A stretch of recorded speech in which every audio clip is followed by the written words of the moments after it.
আওয়ামী লীগের বিচার এবং নিবন্ধন বাতিলের দাবিতে সারা দেশে এনসিপির নেতৃত্বে ছাত্র জনতাকে সাথে নিয়ে বিক্ষোভ কর্মসূচি অব্যাহত থাকবে।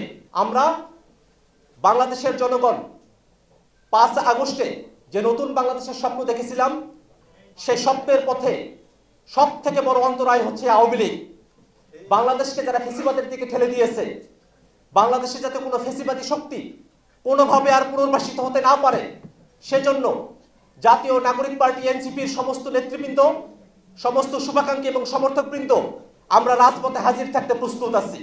বাংলাদেশে আওয়ামী লীগের চ্যাপ্টার ক্লোজ হয়ে গেছে, কিন্তু অত্যন্ত দুর্ভাগ্যের বিষয়, রাষ্ট্রের বিভিন্ন পর্যায়ে আওয়ামী লীগকে পুনর্বাসন করবার নানা ধরনের ষড়যন্ত্রের কথা আমরা বিভিন্ন সময়ে শুনে থাকি।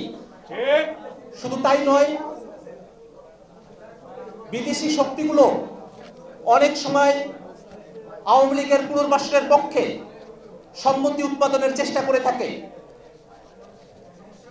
অভ্যুত্থানের পরে যে খুনি হাসিনা বাংলাদেশে মানবতা বিরোধী অপরাধ সংগঠিত করে, গণহত্যা সংগঠিত করে ভারতে পালিয়ে গেছেন, আমরা বারবার দাবি জানিয়েছি শেখ হাসিনাকে বাংলাদেশে ফিরিয়ে নিয়ে এসে বিচার প্রক্রিয়ার মাধ্যমে তার শাস্তি নিশ্চিত করতে।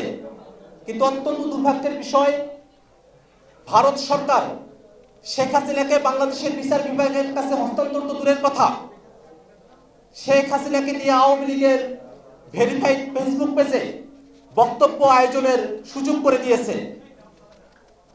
আমরা আওয়ামী লীগকে পুনর্বাসনের নানাবিধ দেশি এবং বিদেশি ষড়যন্ত্রের বিরুদ্ধে জাতীয় নাগরিক পার্টি এনসিপির পক্ষ থেকে শক্ত অবস্থান ব্যক্ত করতে চাই।